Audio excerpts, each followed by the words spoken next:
रात के 10 बज रहे हैं।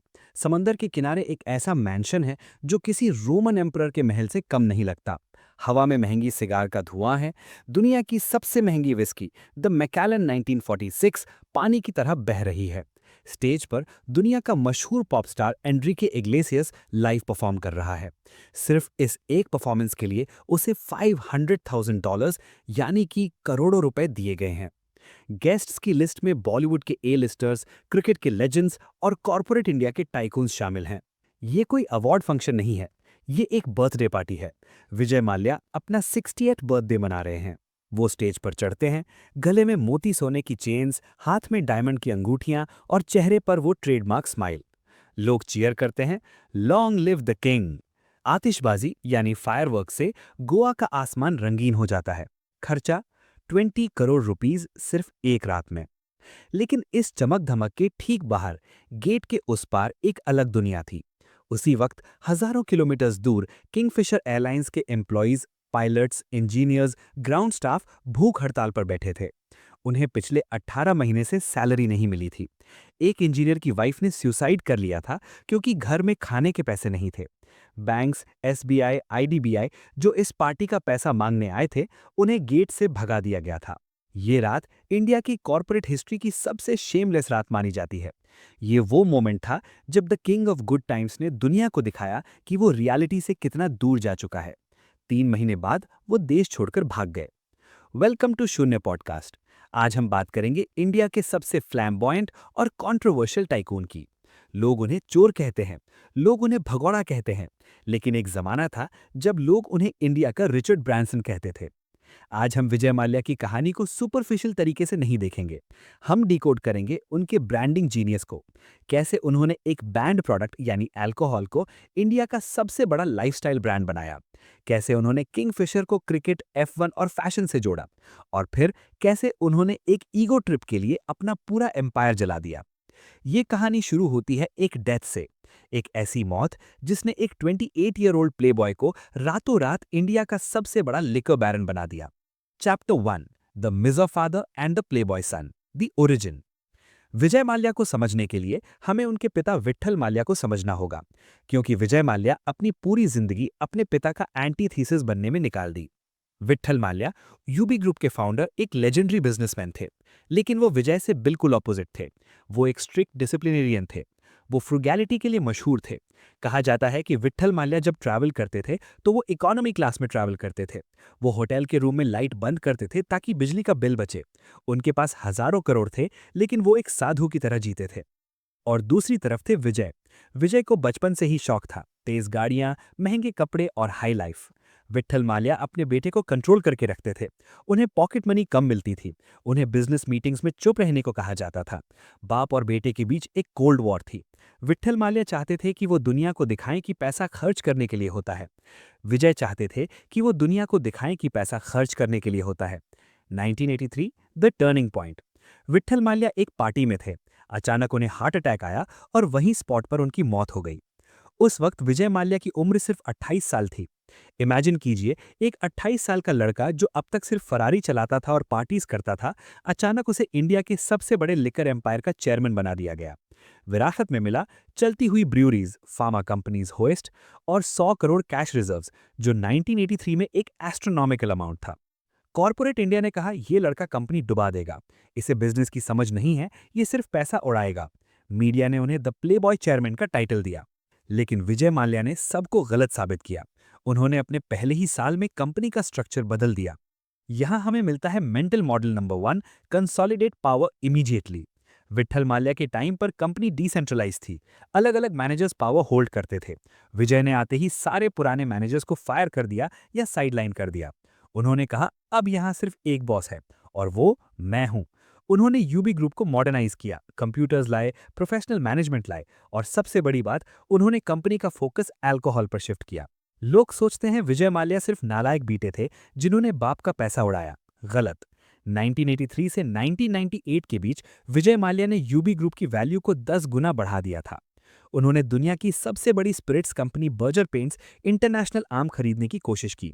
उन्होंने इंडिया में अपने सबसे बड़े कॉम्पिटिटर शॉ वॉलेस को हॉस्टाइल टेकओवर किया। मनु छाबरिया के खिलाफ लड़ाई। ये बिजनेस विजय था, शार्प, अग्रेसिव, रूथलेस। लेकिन उनके अंदर का शोमैन अभी बाहर आना बाकी था। Chapter 2, the invention of Kingfisher, surrogate marketing. अब हम आते हैं उस प्रोडक्ट पर जिसने विजय माल्या को इमॉर्टल बनाया, किंगफिशर बियर। 1990s में इंडिया बदल रहा था, लिबरलाइजेशन आ रहा था, लेकिन इंडिया में अल्कोहल बेचना सबसे मुश्किल काम था। क्यों? क्योंकि इंडिया में एडवर्टाइजिंग बैन है। आप टीवी पर अल्कोहल का ऐड नहीं दिखा सकते, आप न्यूज़पेपर में विस्की का फोटो नहीं छाप सकते। अगर आप दिखा नहीं सकते तो आप ब्रांड कैसे बनाओगे? बाकी कंपनीज जैसे मोहन मेकिन ओल्ड मॉन्क चुपचाप दुकानों पर बिकती थी। विजय माल्या ने कहा, अगर मैं दरवाजे से नहीं घुस सकता तो मैं खिड़की से घुसूंगा। उन्होंने इन्वेंट किया सरोगेट मार्केटिंग, यानी छुपा हुआ प्रचार। उन्होंने किंगफिशर ब्रांड को सिर्फ बियर तक सीमित नहीं रखा, उन्होंने किंगफिशर को एक लाइफस्टाइल बना दिया। Step 1, Kingfisher water. उन्होंने पैकेज ड्रिंकिंग वाटर लॉन्च किया। टीवी पर ऐड आता था, Kingfisher the king of good times. Add में पानी की बोतल दिखती थी, लेकिन बैकग्राउंड म्यूजिक, फॉन्ट और कलर्स वही थे जो बियर बॉटल के थे। दिमाग में किंगफिशर रजिस्टर हो गया। Step 2, the Kingfisher calendar. ये उनका मास्टर स्ट्रोक था। उन्होंने दुनिया की टॉप मॉडल्स कटरीना कैफ, दीपिका पादुकोण, याना गुप्ता को हायर किया। उन्होंने दुनिया के सबसे एग्जॉटिक लोकेशंस मॉरिशस, मालदीव्स पर फोटोशूट करवाया और एक लिमिटेड एडिशन कैलेंडर लॉन्च किया। ये कैलेंडर बिकता नहीं था, ये सिर्फ इंडिया के टॉप 1000 लोगों को गिफ्ट किया जाता था। CEOs, politicians, stars. इससे एक एक्सक्लूसिविटी क्रिएट हुई। हर किसी को वो कैलेंडर चाहिए था। मीडिया ने इसे कवर करना शुरू किया। न्यूज़ चैनल्स पर आधे घंटे के शोज आते थे। Making of Kingfisher calendar, free publicity, worth crores. Vijay Mallya ने सेक्स अपील को बियर के साथ जोड़ दिया। Step 3, sports sponsorship. उन्होंने डर्बी स्पॉन्सर की, उन्होंने फुटबॉल टीम्स खरीदी और finally force India F1 team बनाई। जब एक F1 car 300 kilometre per hour की स्पीड से ट्रैक पर दौड़ती थी और उस पर बड़ा सा किंगफिशर लिखा होता था, तो पूरी दुनिया उसे देखती थी। विजय माल्या ने एक मेंटल मॉडल यूज किया, एसोसिएशन प्रिंसिपल। अगर किंगफिशर का लोगो फास्ट कार्स, ब्यूटीफुल मॉडल्स और क्रिकेट स्टार्स के साथ दिखेगा, तो किंगफिशर पीने वाला आदमी खुद को कूल समझेगा। उन्होंने बियर को शराब से स्टाइल स्टेटमेंट बना दिया। रिजल्ट, किंगफिशर इंडिया की सबसे बड़ी बियर ब्रांड बन गई। 50% मार्केट शेयर। दुनिया के 52 कंट्रीज में किंगफिशर बिकने लगी। विजय माल्या तक किंग ऑफ गुड टाइम्स बन गए। लेकिन दोस्तों, ब्रांड बनाना एक चीज है और बिजनेस चलाना दूसरी चीज है। विजय माल्या को इस ग्लैमर की आदत लग गई थी। उन्हें लगा वो जिस चीज को छुएंगे वो सोना यानी गोल्ड बन जाएगी। और इसी माइडस टच के भ्रम में यानी इल्यूजन में उन्होंने अपनी जिंदगी की सबसे बड़ी गलती की। उन्होंने एक ऐसी इंडस्ट्री में कदम रखा जहां बड़े बड़े बिलियनियर्स के हाथ जल चुके थे, aviation. Chapter 3, the fatal attraction, entering aviation. साल है 2003।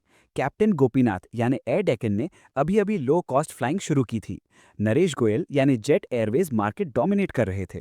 विजय माल्या अपने प्राइवेट जेट में बैठे थे। उनके पास सब कुछ था, लेकिन उन्हें लगा कि उनका ब्रांड जमीन पर सिमट गया है। उन्हें आसमान चाहिए था। उन्होंने अपने एडवाइजर से कहा, मैं एक एयरलाइन शुरू करना चाहता हूं। उनके फाइनेंस डायरेक्टर रवि नेदुनगाड़ी ने उन्हें मना किया। उन्होंने कहा, बॉस, एविएशन एक कैश गजलिंग बिजनेस है। इसमें प्रॉफिट मार्जिन कम है, ऑयल प्राइसेस वॉलेटाइल हैं और कंपटीशन बहुत है। हम ब्रूरी से जो पैसा कमा रहे हैं वो यहाँ जल जाएगा। वॉरेन बफेट का फेमस कोट है कि if you want to become a millionaire, start as a billionaire and buy an airline.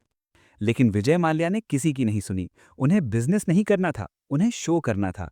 उन्हें एक फ्लाइंग 5 स्टार होटल बनाना था। मई 2005 किंगफिशर एयरलाइंस लॉन्च हुई और मानना पड़ेगा, प्रोडक्ट वर्ल्ड क्लास था। शायद दुनिया का सबसे बेहतरीन economy class experience. The welcome. जब आप प्लेन में घुसते थे तो विजय माल्या खुद स्क्रीन पर आके आपका स्वागत करते थे, वेलकम गेस्ट्स। उन्होंने पैसेंजर्स को पैसेंजर बोलना बंद कर दिया, उन्हें गेस्ट्स कहा। The luxury. हर सीट के पीछे टीवी स्क्रीन था, first time in India for domestic. खाना गरम और tasty, served in proper cutlery. और सबसे important, the red coat. Mallya ने पर्सनली एयर होस्टेसेस को सिलेक्ट किया था। उनकी uniform red skirt and red coat थी। वो मॉडल्स जैसी दिखती थी। माल्या का इंस्ट्रक्शन था, my guests should fall in love with the service. The valet service. Airport पर किंगफिशर के पोर्टर्स आपका बैग उठाते थे। लोग पागल हो गए। जेट एयरवेज और इंडियन एयरलाइंस पुराने लगने लगे। किंगफिशर ने आते ही मार्केट कैप्चर करना शुरू किया। विजय माल्या ने प्रूव कर दिया कि वो सिर्फ दारू नहीं, सर्विस भी बेच सकते हैं। लेकिन यहाँ एक स्ट्रक्चरल फ्लॉ था। विजय माल्या रेवेन्यू देख रहे थे, कॉस्ट नहीं। एक सीट बेचने में उन्हें 5,000 रुपये लगते थे, लेकिन वो टिकट 3,000 में बेच रहे थे ताकि जेट एयरवेज से कम्पीट कर सकें। हर फ्लाइट में वो लॉस कर रहे थे, लेकिन उनका एरोगेंस कह रहा था, कोई बात नहीं, हम दारू से बहुत पैसा कमा रहे हैं, वहाँ का प्रॉफिट यहाँ डाल देंगे। ये थी the great cross subsidisation mistake. उन्होंने अपने कैश काउ यानी यूनाइटेड स्पिरिट्स का दूध निकालकर अपने स्टाफ्ड डॉग यानी किंगफिशर एयरलाइंस को पिलाना शुरू किया। और फिर 2007 आया। माल्या को लगा कि ग्रोथ स्लो है, उन्हें रातों रात नंबर 1 बनना था। उन्होंने एक फैसला लिया जिसने उनके ताबूत में पहली कील ठोक दी। उन्होंने एयर डेक्कन खरीदने का सोचा। कैप्टन गोपीनाथ की air Deccan low cost airline थी, यानी गंदे प्लेन, लेट फ्लाइट, सस्ता ticket. Kingfisher high class airline थी, लग्जरी, पंक्चुअलिटी, महंगा टिकट। ये ऑयल और वाटर का मिक्स था। एडवाइजर्स ने फिर मना किया कि बॉस कल्चर मैच नहीं करेगा, ब्रांड डाइल्यूट हो जाएगा। माल्या ने कहा, I want the network, I want the routes. उन्होंने एयर डेक्कन को खरीदा, और वो भी महंगे दाम पर। और फिर उन्होंने एयर डेक्कन को किंगफिशर रेड बना दिया। इसका नतीजा क्या हुआ? किंगफिशर का लग्जरी ब्रांड कंफ्यूज हो गया। लोगों को समझ नहीं आया कि ये प्रीमियम एयरलाइन है या सस्ती एयरलाइन है। सर्विस क्वालिटी गिर गई, और एयर डेक्कन का लॉस किंगफिशर के लॉस में जुड़ गया।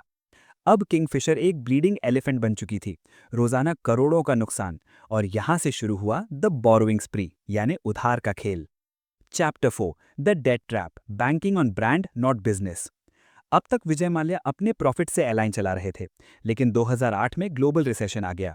ऑयल प्राइसेस $140 पर बैरल पहुंच गए, जो एविएशन के लिए मौत है, और लोग ट्रैवल कम करने लगे। किंगफिशर एयरलाइंस का लॉस कंट्रोल से बाहर हो गया। अब माल्या को कैश चाहिए था, बहुत सारा कैश। उन्होंने बैंक्स का दरवाजा खटखटाया, और यहां शुरू हुआ इंडिया के बैंकिंग हिस्ट्री का एक और काला अध्याय, यानी डार्क चैप्टर। नॉर्मली जब बैंक लोन देता है तो वो कोलैटरल यानी गिरवी मांगता है, जैसे घर, जमीन या सोना। विजय माल्या के पास एयरलाइंस में गिरवी रखने के लिए क्या था? प्लेन्स, वो तो लीज पर थे। ऑफिस, वो भी किराए पर था। तो बैंक्स ने लोन किस बेस पर दिया? माल्या ने टेबल पर एक चीज रखी, द किंगफिशर ब्रांड। उन्होंने कहा, मेरे ब्रांड की वैल्यू 4,000 करोड़ रुपए है, इसे कोलैटरल मान लो। ये सुनने में अजीब लगता है, एक इनविजिबल चीज ब्रांड नेम के बदले बैंक्स ने हजारों करोड़ का लोन दे दिया। सबसे कंट्रोवर्शियल लोन था आईडीबीआई बैंक का। 2009 में आईडीबीआई बैंक ने किंगफिशर को 900 करोड़ का लोन दिया। इंटरनल डॉक्यूमेंट्स दिखाते हैं कि बैंक के ऑफिसर्स ने मना किया था। उन्होंने लिखा था कि किंगफिशर की फाइनेंशियल रेटिंग नेगेटिव है, लेकिन ऊपर से प्रेशर आया। कहां से? पॉलिटिक्स से, ब्यूरोक्रेसी से। माल्या सिर्फ बिजनेसमैन नहीं थे, वो Rajya Sabha MP, member of parliament भी थे। उनके पास पावर थी, उनकी पार्टीज में बड़े बड़े बैंकर्स और मिनिस्टर्स आते थे। एक फोन कॉल पर लोन पास हो गया। 17 बैंक्स का कंसोर्शियम बना, एसबीआई, पीएनबी, आईडीबीआई वगैरह। टोटल लोन 7,000 करोड़ से ज्यादा। माल्या ने बैंक्स को यह सपना बेचा कि बस कुछ वक्त की बात है, मार्केट रिकवर करेगा और हम पैसा चुका देंगे। लेकिन मार्केट रिकवर नहीं हुआ। 2011 आते आते किंगफिशर एयरलाइंस के पास फ्यूल भरवाने के पैसे नहीं बचे थे। ऑयल कंपनीज ने उधार देना बंद कर दिया। एयरपोर्ट्स ने प्लेन्स को उड़ने से रोक दिया क्योंकि पार्किंग चार्जेस पे नहीं हुए थे। माल्या ने क्या किया? उन्होंने पर्सनल गारंटी दी। उन्होंने बैंक्स को लिख कर दिया कि अगर एयरलाइन डूबी तो मैं अपनी पॉकेट से पैसा दूंगा। बैंक्स मान गए, लेकिन ये वादा झूठा था। Chapter 5, the human cost, the unpaid army. अब हम उस पार्ट पर आते हैं जो माल्या की गुड टाइम्स इमेज को हमेशा के लिए दागदार कर गया, द एम्प्लॉइज। कॉर्पोरेट डिजास्टर में अक्सर हम नंबर्स देखते हैं, 9,000 करोड़ डेट, हम इंसान को भूल जाते हैं। किंगफिशर में काम करने वाले पायलट्स, इंजीनियर्स और ग्राउंड स्टाफ देश के बेस्ट टैलेंट थे। माल्या उन्हें फैमिली कहते थे।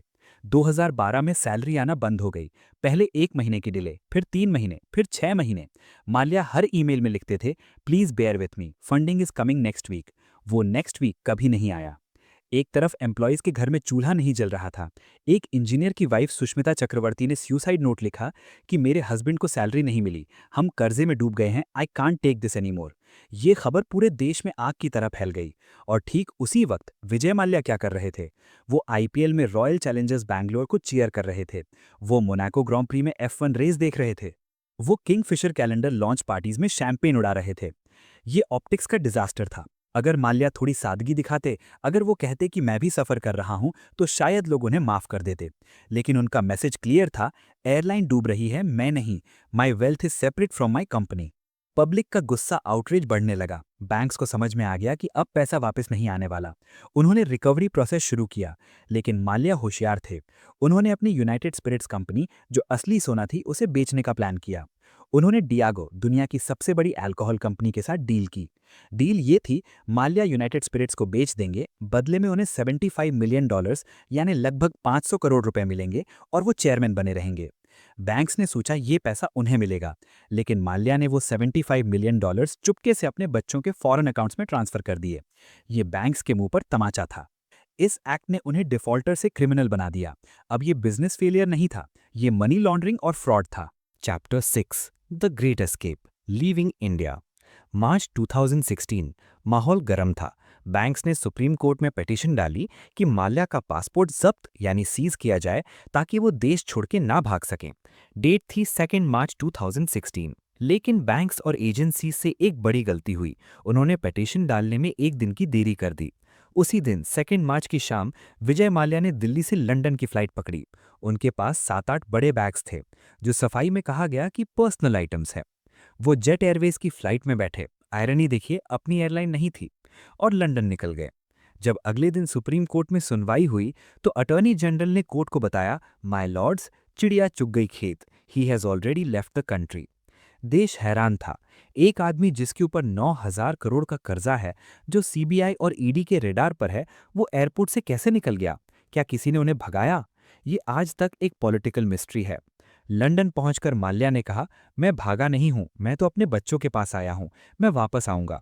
वो कभी वापस नहीं आए। Chapter 7, the Icarus syndrome, psychological breakdown. Greek mythology में कहानी है इकरस की। इकरस के पिता ने उसे मोम यानी वैक्स के पंख बना के दिए थे ताकि वो उड़ सके, लेकिन चेतावनी दी थी, सूरज यानी सन के ज्यादा करीब मत जाना वरना मोम पिघल जाएगा। इकरस उड़ने के नशे में इतना खो गया कि वो सूरज के बहुत करीब चला गया, पंख पिघल गए और वो समुंदर में गिर के मर गया। विजय माल्या इंडिया के इकरस थे। उनका गुड टाइम्स ब्रांड उनके पंख थे, लेकिन उनका ईगो उन्हें सूरज के करीब ले गया। माल्या की साइकोलॉजी में 3 फेटल फ्लॉज थे। 1. Denial of reality. जब एयरलाइन डूब रही थी वो मानने को तैयार नहीं थे। उन्हें लगता था वो कोई मैजिक ट्रिक करके बचा लेंगे। वो डेटा को इग्नोर करते थे और इंट्यूशन पर चलते थे।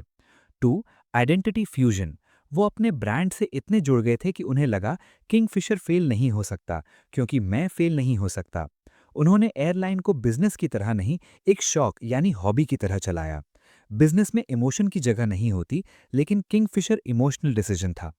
3. Lack of accountability. आज तक लंदन की कोर्ट में माल्या यही कहते हैं कि एयरलाइन मार्केट कंडीशंस की वजह से फेल हुई, मैंने कोई चोरी नहीं की। ये विक्टिम मेंटालिटी है, जहां सब गलती दूसरों की है। Conclusion, the ghost of the Kingfisher. आज विजय माल्या लंदन में है। इंडिया उन्हें वापस लाने के लिए लड़ाई लड़ रहा है। उनकी सारी प्रॉपर्टीज जैसे गोवा का किंगफिशर विला, मुंबई का किंगफिशर हाउस, उनका प्राइवेट जेट, सब बैंक्स ने बेच दिया है। किंगफिशर एयरलाइंस के प्लेन्स अब कबाड़ बन चुके हैं, एयरपोर्ट्स के कोने में सड़ रहे हैं। लेकिन इस कहानी का सबसे बड़ा लेसन क्या है? शून्य podcast style takeaway. Your personal brand cannot save a bad business model. यानी आपका चमकदार चेहरा एक खराब धंधे को नहीं बचा सकता। रिचर्ड ब्रांसन ने भी एयरलाइन चलाई थी, लेकिन उन्होंने कॉस्ट कंट्रोल किया। उन्होंने बिजनेस को बिजनेस रखा। माल्या ने बिजनेस को पार्टी बना दिया। धीरूभाई अंबानी ने सिखाया था, प्रॉफिट इज किंग। माल्या ने सोचा, आई एम किंग। यही फर्क था। अगर आपको ये एपिसोड फैक्चुअल और आई ओपनिंग लगा तो सब्सक्राइब कीजिए शून्य पॉडकास्ट को। हमने अब तक 6 लेजेंड्स को डिकोड किया है। हर कहानी हमें एक नया मेंटल मॉडल देती है। माल्या की कहानी हमें सिखाती है, feet on the ground, eyes on the stars, यानी पैर जमीन पर, नजर सितारों पर। अगर पैर जमीन से उठ गए तो गिरना तय है। तब तक के लिए party hard but work harder. जय हिंद।